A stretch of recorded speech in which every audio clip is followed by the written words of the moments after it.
말씀을 나누기 전에 먼저 사순절 기간 저희들이 무엇을 할 것인가 잠깐 말씀을 좀 나누게 되기를 원합니다. 아마 예배에 들어오실 때에 이러한 북클래스를 좀 받으셨을 것입니다. 이와 관련돼서 좀 몇 가지로 좀 설명을 좀 드리겠습니다. 교회학교 교육위원회를 저희들이 한 1년간 저희들이 미팅을 가지면서 여러 교회들도 방문하였습니다. 어떻게 하면 다음 세대들을 위하여 우리 교회의 두 번째 비전이죠. 최고의 교육을 선사할 수 있을까? 맨 처음에 저희의 집중 관심은 어떻게 하면 시설을 좀 바꿀 수 있을까? 어떻게 하면 좀 더 좋은 교육자들을 모시어서 효과적인 프로그램들을 할 수 있을까? 아니면 좀 더 눈에 보여지고 정말 매력적인 그러한 프로그램들을 만들 수 있을까에 집중하였었습니다. 그런데 저희들이 같이 나누고 생각하다 보니까 저희가 가장 중요한 것을 놓치고 있다는 생각을 그러한 연구 결과로부터 얻게 됐을 뿐만 아니라 다른 성장하는 교회들로부터 알게 되었습니다. 그것은 교회 교육의 핵심이 아이들을 어떻게 매력적으로 해서 잘 재밌게 이끌 수 있을까에 있으면 안 된다는 사실이었습니다. 그것은 둘째, 셋째 가야 되는 중요성이고요. 그걸 하지 말아야 된다는 얘기가 아니라 제일 중요한 것은 학부모들이 신앙교육에 마음을 갖고 참여할 수 있도록 학부모를 동기부여하는 게 교회의 신앙교육의 제일 먼저가 돼야 된다는 사실을 알게 됐습니다. 교회가 이거 해야 되네, 저거 해야 되네, 전도사님이 시원찮네, 이러한 것들도 신경 써야 하지만 가장 먼저는 부모와 교회와 자녀들이 셋이 한 팀이 되도록 만드는 것이 교회 교육의 핵심이어야 된다는 사실을 저희들이 깨닫게 되었습니다. 이 주변에 있는 좋은 교회들, 성장하고 있는 교회들이 이미 벌써 그것을 고민 가운데 하고 있었습니다. 고등학생 이상 되게 되면 힘들고 어렵고 무거운 주제이지만 자녀들을 어른들과 같이 예배를 드리게 하는 것을 보게 되었습니다. 또 심지어 제가 그 목회 칼럼에도 썼지만 이 교회 교육의 혁명적인 바람을 불고 오는 오렌지 컨퍼런스라고 하는 노스 포인트 커뮤니티 처치에서 하는 교육이 있습니다. 이 교회에서 하고 있는 것이 가장 중요한 것은 부모를 교육하는 겁니다. 그래서 교회 웹사이트와 여러 가지에 주일날 아이들이 이 말씀을 가지고 공부를 했으니 그 다음 팔로우업이 이렇게 되는 프로그램들을 온라인에 다 올려놓고 부모들을 체크업해서 이 아이들이 신앙적으로 바뀔 수 있도록 그렇게 전 교회가 움직이는 것을 보게 되었습니다. 그러면서 저희 교회도 이 다음 세대 우리의 자녀들 얼마나 귀중합니까? 가장 귀한 이 자녀들에게 이 신앙을 물려주는 게 굉장히 중요한데 어떻게 해야 될 것인가 연구를 하다가 한꺼번에 바꿀 수 없지만 이 사순절 기간 동안에 어린아이서부터 어른에 이르기까지 동일한 메시지를 받아야겠다라는 생각을 저희들이 갖게 됐습니다. 설교 시리즈를 하면서 캠페인을 해야겠다 생각을 했습니다. 그래서 그것이 첫 번째 저희가 하고자 하는 것입니다. 집에 가시는 길에 우리 자녀들이 있으신 분들은 할머니, 할아버지들도 물어봐 주시기 바랍니다. 오늘 설교 주제가 뭐였느냐? 성경 구절이 어디였느냐? 그래서 너가 느낀 게 뭐였느냐? 전도사님 뭐라고 얘기해 주셨느냐? 같이 얘기를 해 주시기 바랍니다. 아, 그랬구나. 이거 이랬구나. 참 잘 알았다. 대화를 해 주시기 바랍니다. 그냥 너는 너대로 교회 생활하고 나는 나대로 하지 마시고 대화를 해주시고 나는 그래서 왜 그것도 못 들었어? 설교 제목도 몰라? 그리고 혼내지 마시고 자녀들에게 내가 이런 거를 은혜받았다 그런 얘기를 해주세요. 그럼 자녀들이 생각이 날 겁니다. 두 번째로는 이 북클래스입니다. 가정 예배서를 일주일에 한 번씩 드릴 수 있도록 저희들이 마련했습니다. 한국말 영어로 같이 마련했습니다. 영어가 원본이고 한국말은 제가 번역해서 잘못된 거 있으면 저를 탓하시면 됩니다. 이 아이들과 함께 같이 찬양을 부르시고요. 찬양도 여기 부를 수 있도록 추천 찬양들을 집어넣어놨습니다. 여러분께서 아이들과 함께 15분에서 30분 정도 같이 예배를 드리시고요. 아이들을 훈계하시는 시간으로 삼지 마시고 원하옵고 기도하옵기는 아이들에게 진지하게 자기가 신앙인으로서의 모습을 나누는 그러한 기회를 갖게 되기를 원합니다. 세 번째로는 내려놓는 훈련을 이 사순절 기간에 하게 되길 원합니다. 여기에 보게 되면 그 헌신 카드가 있습니다. 여러분들도 자녀들이 없는 사람들이 이거 안 해도 되는구나 그렇게 생각하지 마시고 내가 여기서 뭐를 헌신하겠습니다, 이거를 내려놓겠습니다 라고 하는 것들을 하게 되기를 원합니다. 드라마 신나게 보시는 분들 계시죠? 드라마 한 편을 보지 않으면 나는 잠이 오지 않는다 그러신 분들은 한번 드라마를 내두시고 성경 한 챕터씩을 좀 읽어보시면 어떻겠습니까? 우리 아이들 같은 경우는 스마트폰 이런 거 너무 많이 하잖아요. 그러면 주중에는 안 하게 하고 주말에만 하는 걸로 좀 바꿔보시면 어떻습니까? 그렇게 좀 권면해 주십시오. 뭐 게임 많이 하면 그렇게 해주시는 것도 좋고요. 그리고 어른들 가운데 제일 우리들이 다 모든 분들에게 제가 영어 표현으로 챌린지합니다. 우리가 앉아가지고 하는 얘기의 대부분이 좋은 얘기, 칭찬하는 얘기보다는 뭐가 틀렸어, 어떻게 저 사람 저럴 수 있을까, 세상에 이런 일이 있었어, 어떻게 인간으로 그럴 수 있을까, 뭐 이러한 얘기들에 상당히 많은 부분을 씁니다. 그거 한번 사순절 기간 동안에 안 하시면 어떨까요? 평생 안 해도 좋겠지만 사순절 기간 동안에는 그것을 안 하기로 하고, 그것을 부부끼리 혹은 자녀 앞에서 서약서를 좀 쓰셔가지고 오늘 쓰셔도 좋겠습니다. 아니면 다음 주에 내셔도 좋고요. 그걸 좀 하시면 어떨까요? 남에 대해서 비평하는, 남에 대해서 안 좋은 얘기하는 거 혹은 불평하는 얘기들 안 하시면 어떨까요? 그 외에도 뭐 고기 같은 걸 좀 안 드시겠다 뭐 하면 어떨까요? 저 같은 경우는 지금 이 얘기를 하는 순간 저는 앞으로 수천 개의 눈의 감시를 받게 될 텐데, 저의 푸드 폴리스가 있습니다. 제가 뭐를 먹으려고 하는 순간 목사님 그러시는 분들이 계세요. 근데 제가 이 사순절 기간 동안에는 저녁을 한번 안 먹어보려고 그렇게 기도 중에 있습니다. 어떻게 하려고 그런지 모르겠습니다. 기도 많이 해주시기 바랍니다. 아니면 가족들과 함께 토요 새벽 기도 한번 같이 나오시면 어떨까요? 여러분께서 이렇게 해주신 거를 헌신 카드를 해주셔서 이거 그냥 마음으로 가지시게 되면 한 2주 3주 지나가면 이거 뭐 다 잊어버려요. 그러니까 이 헌신 카드를 좀 써주시면 이거 돈 들여서 한 겁니다. 하는 이유는 좀 더 마음을 먹고 한번 해보겠다라고 하는 그러한 작정을 좀 해주시기 위해서 그런 내려놓기 훈련을, 뭐 가족이 똑같은 걸 할 필요는 없고요. 아버지는 이거, 어머니는 이거, 자녀들은 이거 해서 서로에게 권면해 주십시오. 어린아이들도 오늘 이거를 받아가지고 가지고 갈 것입니다. 어린아이들에게도 너 뭐 할 거니 권면해 주시고 같이 얘기해 주시기 바랍니다. 우리 딸 같은 경우는 제가 어젯밤에 채근을 했습니다. 너 뭐 하나 기부업해야 된다. 그랬더니 자기가 아침잠을 좀 기부업하고 그 시간에 성경 한 챕터를 읽기로 했습니다. 제가 아침마다 가가지고 괴롭히려고 작정을 했습니다. 뭐 이러한 것들을 여러분께서 같이 좀 해주셔서 설교, 주일 예배, 가정 예배, 그 다음에 내려놓기 이렇게 좀 같이 했으면 좋겠습니다. 이것들을 좀 하실 때에 좀 까먹으실까봐 이렇게 가정 예배도 하지만 한 3가지 저희들이 기념품을 마련했는데 잊어버리지 마시라고 이렇게 이 팔찌까지 이렇게 만들었습니다. 기빌업 2015년 갈보리 이렇게 해서 만들었습니다. 이게 팔찌가 원래는 좀 넉넉해야 되는데 저는 이렇게 꽉 껴가지고 계속 가지고 다닐 수 있을지 모르겠어요. 여러분도 필요하신 분들은 좀 가지고 나가셔서 이렇게 같이 하는 거 좀 기억에 좀 가지고 했으면 좋겠습니다. 나는 아이들이 커가지고 뭐 할 수 없겠다 이러신 분들이 있으시면 아이들이 대학 갔거나 이렇게 되면 부탁드립니다.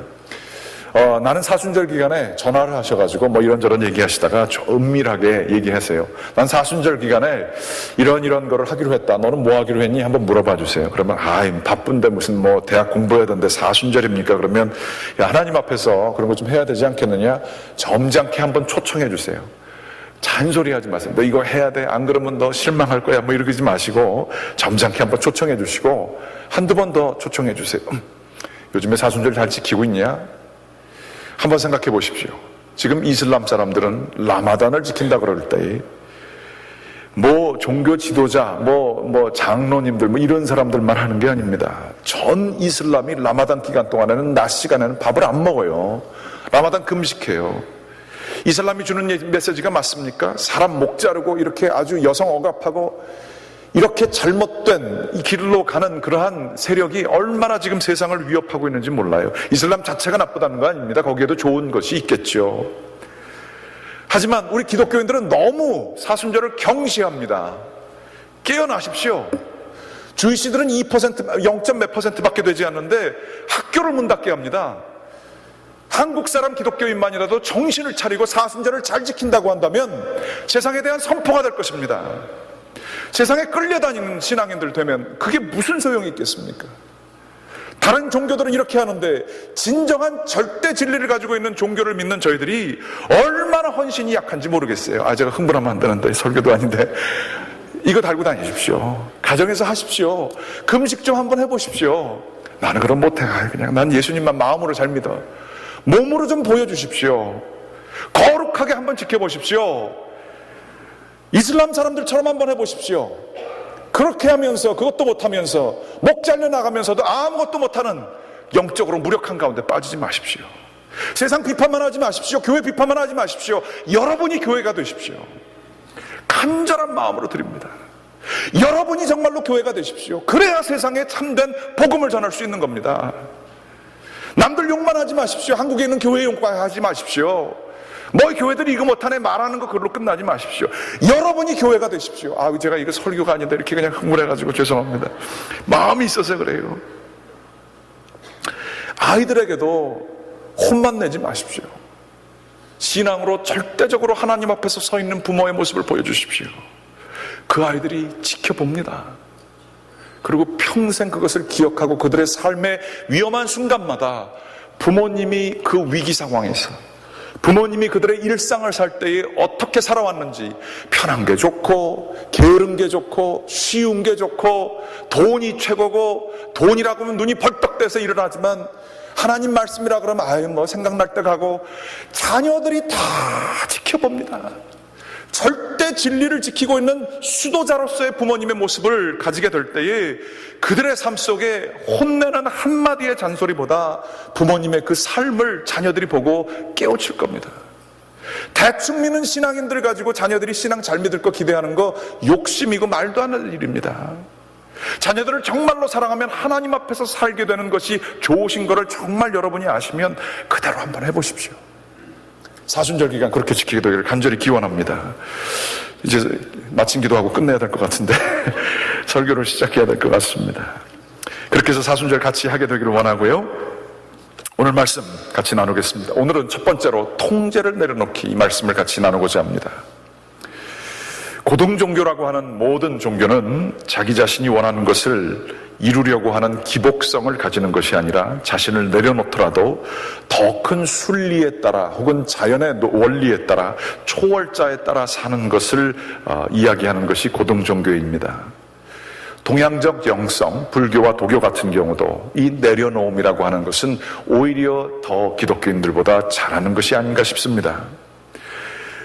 집착하게 되고 무엇인가 욕심을 부리게 되면 거기에 고통이 있게 되고 슬픔이 있음을 알게 되어 불교 같은 경우는 집착을 버리라, 자아를 버리라 끊임없이 얘기를 합니다.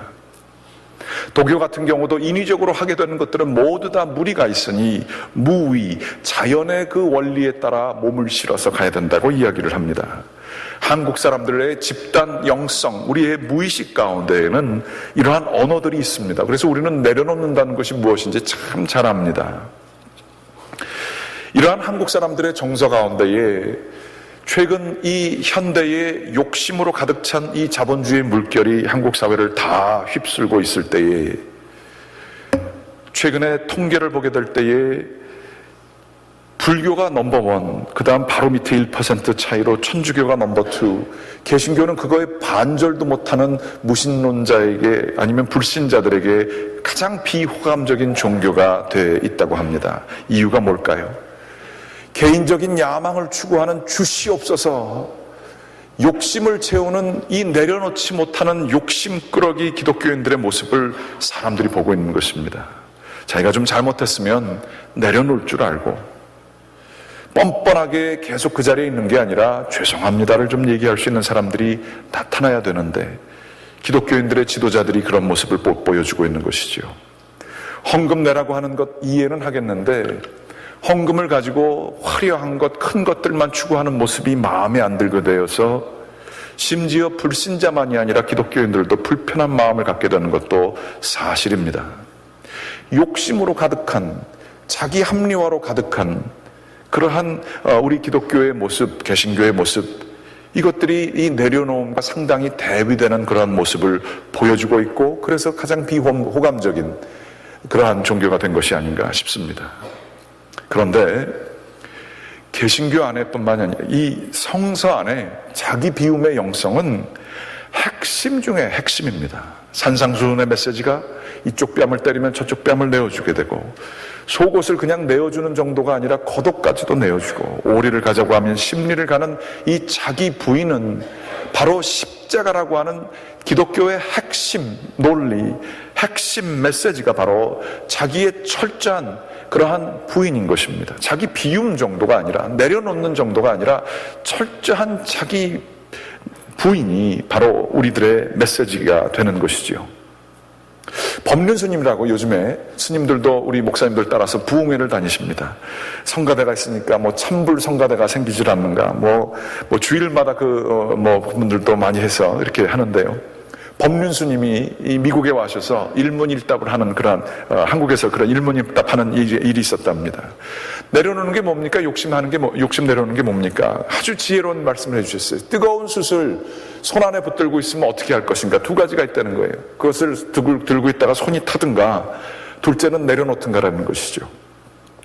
그런데 우리는 욕심이 뭐냐 하면 손도 안 타고 뜨거운 그 숯불은 끝까지 들고 있고, 이런 거를 원한다는 거예요. 그건 불가능하다는 얘기를 하시는 거죠.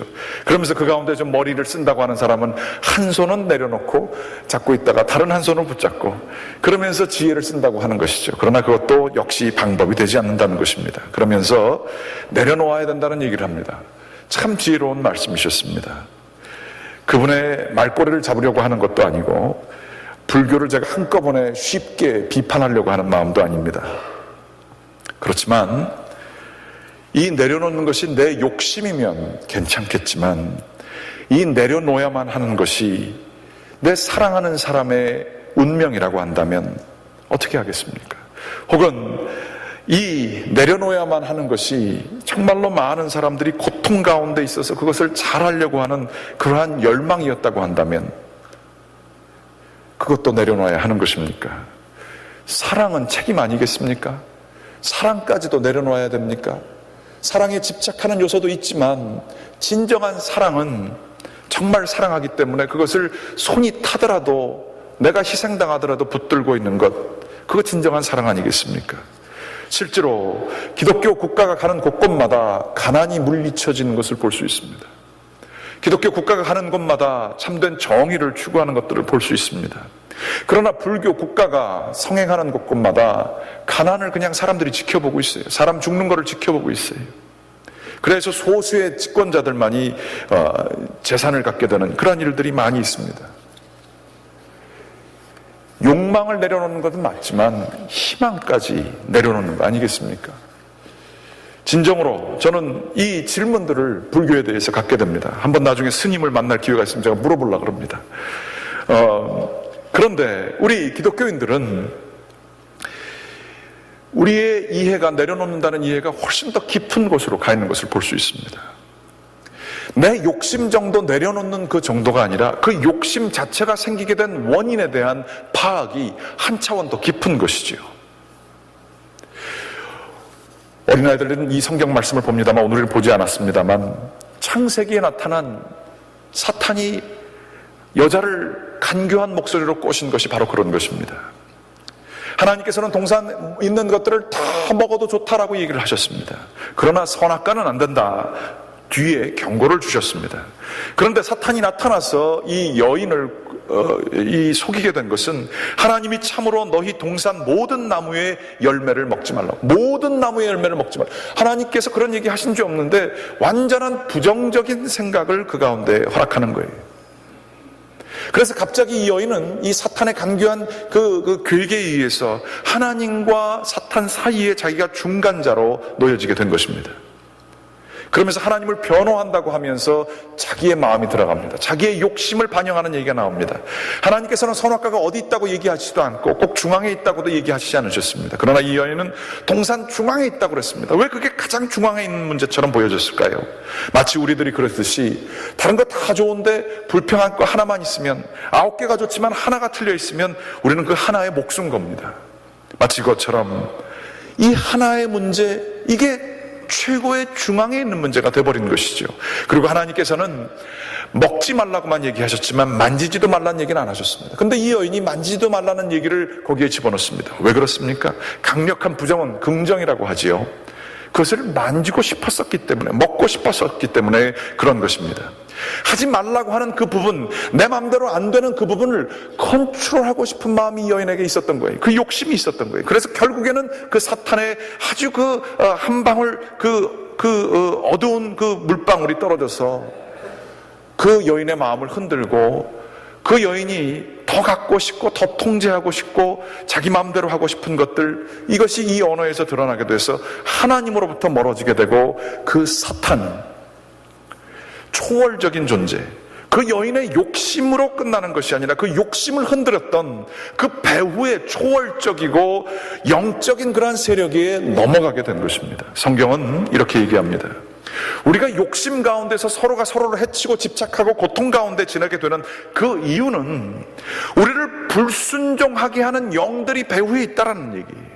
그것을 성서에서 에베소서는 정사와 권세라고 얘기하고 있고요. 우리가 구원받는 것은 그저 죽음에서 구원받는 정도가 아니라 이 죽음으로 대표되는 이 세력들, 이 악한 영들, 정사와 권세, 이것에서로부터 구원받는 것이 우리의 구원이라고 하는 그런 이야기입니다.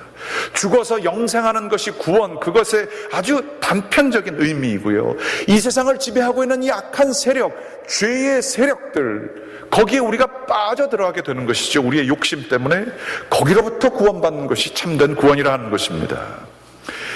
그 말씀을 대표라도 하듯이 에베소서 6장 11절서부터 12절 말씀에 보게 되면 이런 말씀이 있습니다. 우리의 씨름은 혈과 육을 상대하는 것이 아니요 통치자들과 권세들과 이 어둠의 세상 주관자들과 하늘에 있는 악의 영을 상대함이라. 그러므로 하나님의 전신갑주를 취하라. 이는 악한 날에 너희가 능히 대적하고 모든 일을 행한 후에 서기 위함이라. 이 문제는, 세상의 문제와 고통의 문제는 내 욕심 자체의 문제가 아니라 악한 하늘에 있는 영들과 세상의 질서들이 우리를 이렇게 만들고 있다는 거예요. 여기에 싸우려면 내가 내려놓는 정도, 그런 수동적인 영성 가지고는 안 된다는 얘기예요. 하나님이 주시는 무기, 하나님의 영을 가지고 살게 될 때에 대적할 수 있다. 성경은 분명히 얘기하고 있습니다. 성경에서 내려놓는 것은 내려놓는 그 자체로 끝나는 것이 아니라 나의 주도권을, 나의 통제권을 주님께 드리는 것을 의미하는 것입니다. 거기에 문제의 해결이 있음을 믿고 주님의 주도권에 우리는 순종하는 것이 내려놓는 것의 메시지인 것을 볼 수가 있습니다. 아마 저는 좀 고민되는 게 이 메시지를 나누게 될 때 아이들이 물어볼지 않겠나 싶습니다. 중고등학생들이 이거 보십시오. 어머님, 아버님, 제발 나를 좀 컨트롤 프리크로 나를 좀 이렇게 제어하려고 하지 마십시오. 그런 질문을 하게 될 수 있을지 모르겠습니다. 컨트롤을 내려놓으면 계획도 없이 살자는 말인가? 좋은 게 좋다라고 하면 살자는 말인가? 그거는 수동적인 영성이지요. 그런 것이 아닙니다. 자녀들이 만약 그런 얘기를 하면 미안하다, 내가 너를 이렇게 하려고 했으면 참 미안하다, 그렇게 받았으면 고백해 주십시오. 진실하게. 그렇지만 여러분의 이 내려놓음의 기독교적인 의미를 얘기해 주십시오. 나는 너가 네 인생을 컨트롤할 수 있다고 믿느냐? 그게 아니라 하나님께 주도권을 내맡기고 거기에 순종하는 사람으로 살게 되기를 원한다. 얘기해 주시기 바랍니다. 그리고 그 얘기를 할 때 꼭 질문해 주십시오. 아이들이 그러지 않습니까? 저희 아들 녀석도 그렇더라고요. 야, 너 숙제해야 되잖아. Everything is under control 그러더라고요. 그게 뭔 얘기냐? 놀고 있었거든요. 학교 갔다 오면 숙제 먼저 하고 그 다음에 놀아야지. 그랬더니 그 아들 녀석이 하는 얘기가 먼저 놀고 나중에 숙제를 하겠다는 거예요. 그러면서 everything under control. 그 말도 맞죠. 그럴 수도 있죠. 우리들도 그러지 않습니까? 그런데 그 질문을 꼭 해주십시오. 왜 먼저 노는 게 중요하냐? 너를 그 생각을 갖게 한 것이 무엇이냐? 너는 너가 모든 것을 컨트롤할 수 있다고 생각하지만 그거 정말 맞느냐라고 질문해 주시기 바랍니다. 특별히 이 세상이 얼마나 악한가 하면 그 게임들은 자극적인 것들을 만들어요. 게임의 원리가 서로 싸우게 하고 경쟁하게 하고 위계 질서를 만드는 게 게임의 원리입니다. 누가 제일 잘하는가, 그리고 누구한테 이기는가, 이것을 그 중독성 있게 만드는 게 게임의 핵심 원리입니다. 그거 없으면 애들 재미없어 한다는 거예요. 싸우고 이기고 높이 가는 것, 세상의 법칙이 거기 들어가 있는 겁니다. 그게 아이들에게 재미있는 것입니다. 뿐만이 아닙니다. 우리의 먹는 음식도요, 세상이 얼마나 조작을 하는지 모릅니다. 얼마 전에 네이키드라고 하는 all natural, 100% natural 뭐 이렇게 해가지고 나온 코카콜라에서 만든 그러한 야채를 가른 주스 같은 것들이 있었습니다. 그게 얼마 전에 수를 당해가지고 900만 밀리언을 배상하게끔 됐습니다. 왜냐? 거기에 속임수를 썼던 거예요. 콘시럽이라고 해가지고 그걸 먹으면 계속 중독성이 있게 만드는 당분을 거기다가 집어넣은 거예요.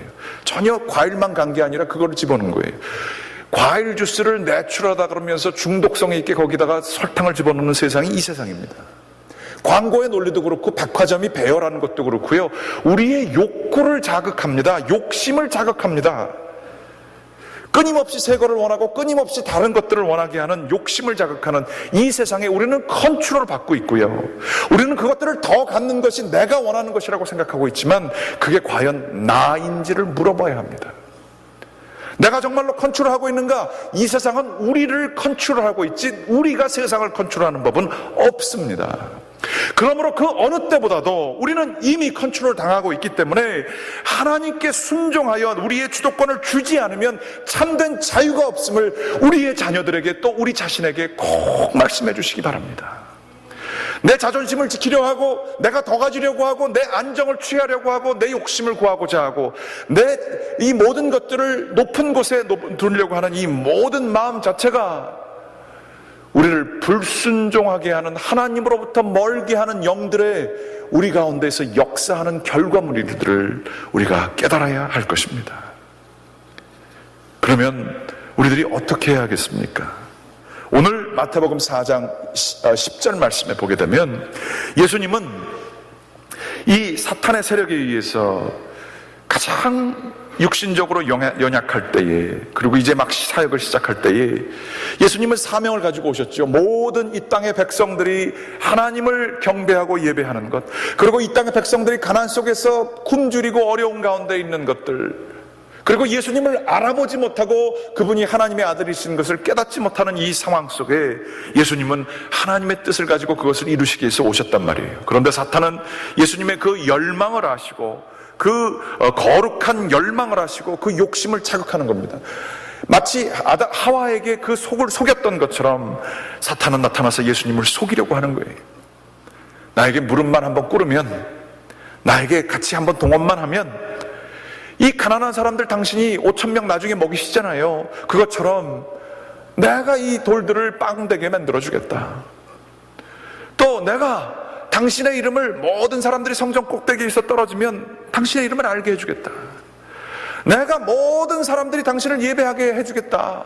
모든 세상의 전체를 통치권을 당신에게 주겠다. 효율성의 논리입니다. 조금 투자하고 많은 것을 가지고 있고 고생하지 아니하고 쉽게 모든 것을 원하는 것을 가질 수 있게 하는 세상의 논리가 이 사탄이 예수님에게 하는 얘기예요. 사탄은 예수님을 통제하려고 합니다. 마치 세상이 우리를 가지려고 하는 것처럼. 그러나 예수님은 10절 말씀에 말씀하십니다. 하나님 그분께 경배하고 다만 그를 섬기라. 하나님의 때가 있고 하나님의 방법이 있고 하나님의 놀라우신 계획이 있다는 것이에요. 가장 연약한 여셨지만 예수님은 그 가운데 주님께, 그 하나님께 온전히 자신을 의뢰했던 걸 볼 수 있습니다. 여기에 자유함이 있습니다. 어떻게 예수님께서는 이러실 수 있을까요? 예수님이라 가능하셨을까요? 그것도 가능하겠지만 4장 1절에 보게 되면 예수님은 사막에 나아가실 때 그 자체에 4장 1절 보여주십시오. 성령에 이끌리시어 사막에 나가셨던 것을 볼 수 있습니다. 마귀에게 시험받는 것이 아니라 성령에 이끌려 영적으로 무장되셔서 예수님께서는 이 사막에 이 모든 것들을 해결을 하실 수가 있었던 것입니다. 바로 대답은 이겁니다. 우리들이 무엇인가 이제 사순절날 내려놓는 것, 왜 그럴까요? 우리들이 거기에 얼만큼 의존하고 살았던지를 깨닫기 위해서 우리들이 그런 걸 하는 것입니다. 거기에 고통이 따르고 우리가 그거 없으면 아무것도 아니구나 하는 것들을 깨닫게 됩니다. 그걸 너무너무 하고 싶으니까요. 그러면서 우리 자신의 연약함을 깨닫게 되기를 원합니다. 그렇지만 동시에 그 주도권을 고통 가운데서 이 광야에서 예수님이 시험 받으신 것처럼 주님께 드리고 내 삶에 이 힘들고 어렵지만 하나님만이 주인이심을 고백하는 그것을 위해서 이 내려놓기 훈련하는 거 아니겠습니까? 불평과 비난을 내려놓기에 대해서 잠깐 말씀드리겠습니다. 비판과 불평은 왜 나올까요? 우리들이 우리의 생각하는 옳고 그름의 기준 단계에 의해서 내가 생각하는 선악과를 먹은 그 후예들로서 옳고 그런 것들을 우리가 확실히 안단 말이죠. 합리적으로 그게 맞아요. 그러면서 틀린 것들을 끊임없이 비판하면서 우리들은 살아갑니다. 얘기에 상당히 많은 부분이 그런 거예요. 그런 것들을 통해서 발전도 있지만 비판과 불평이 그렇게 사람을 새롭게 하진 않습니다. 사람을 위축시킬 수는 있습니다. 그렇지만 사람을 변화시켜 주진 않습니다. 사람을 공포 가운데에서 단기간적으로 움직이게 할 수 있습니다. 그러나 그것을 자기 것으로 만들게는 못합니다. 내가 통제하는 것, 통제의 기본은 힘으로써, 내 힘으로, 내가 얼굴을 돌림으로 저 사람이 고통을 받아야 지가 잘못한 걸 깨닫겠지. 내가 욕을 하고 싫은 소리를 함으로써 그 사람이 내 앞에서 기가 죽어야 지가 잘못된 걸 깨닫겠지. 힘의 논리예요. 통제는 힘의 논리예요. 비판과 불평은 힘의 논리입니다. 깨달으십시오. 컨트롤은 힘의 논리입니다. 모든 것을 내가 원하는 대로, 내가 맞는 거대로, 그것이 아무리 맞는다 할지라도 거기에 올인하게 되면 내가 갑인 거예요. 그래서 하려고 하는 거예요. 그러나 하나님께 순종하는 삶은 뭡니까? 그거 안 해봐요. 막 속에서 막 부글부글 뜨는데 그걸 안 해봐요. 그거 괴롭다고요. 밥 굽는 것보다 더 힘드실 거예요, 아마. 누군가를 시원하게 욕을 같이 한번 해줘야 전화 거는 재미도 있고. 그런데 욕할 사람이 없으면 아마 전화 일찍들 끊으실 거예요. 욕 안 하고 우리가 해야 되는 건 뭘까요? 거기서 우리가 하나님을 경배하는 게 뭘까요? 사랑하는 겁니다. 원수를 사랑하는 겁니다. 부족한 사람 사랑하는 겁니다. 아이들을 컨트롤하려고 하지 마십시오. 바른 것을 우리가 나아가야 되겠지만 아이들을 사랑하게 되면 아이들이 알고 사랑 가운데에 주님께 온전히 기도하십시오. 비난하는 그 양만큼, 비난하고 싶은 그 양만큼 그 시간을 하나님과 더불어 대화하시고 그 사람을 하나님의 공의에, 하나님의 옳은 것에, 하나님께서 주도권을 가지고 계심을 알고 기도 가운데 그 사람을 올려드리십시오. 여러분의 아내를 올려드리시고, 여러분의 남편을 올려드리시고, 여러분의 자녀를 올려드리십시오. 여러분이 불편하게 생각하는 사람을 위해서 그 사람의 이름을 부르며 하나님 그 사람과 함께 해주십시오. 간절한 긍휼히 여기는 마음과 불쌍하는 마음으로 그 사람을 위해서 기도하신 적 있습니까? 그 사람에 대해서 이야기하는 그 수많은 시간 동안 그 진력을, 우리의 그 귀한 시간을 쓰는 것보다 그 사람을 위해서 하나님께 주도권을 맡겨보신 적 있으십니까? 그렇게 하게 될 때 하나님께서는 놀랍게 역사하십니다. 사랑을 통해서 하나님께서는 역사하십니다. 통제와 힘의 논리로 역사하는 것은 세상의 방법이고, 사랑으로서 하나님께서 놀랍게 그 사람의 마음을 바꾸시고 역사하는 것 하나님의 방법인 줄 믿으시기 바랍니다. 주님께 내어드리고 사랑하되 끝까지 사랑하는 저와 여러분들 이사순절 되기를 주님의 이름으로 간절히 축원합니다. 기도하시겠습니다.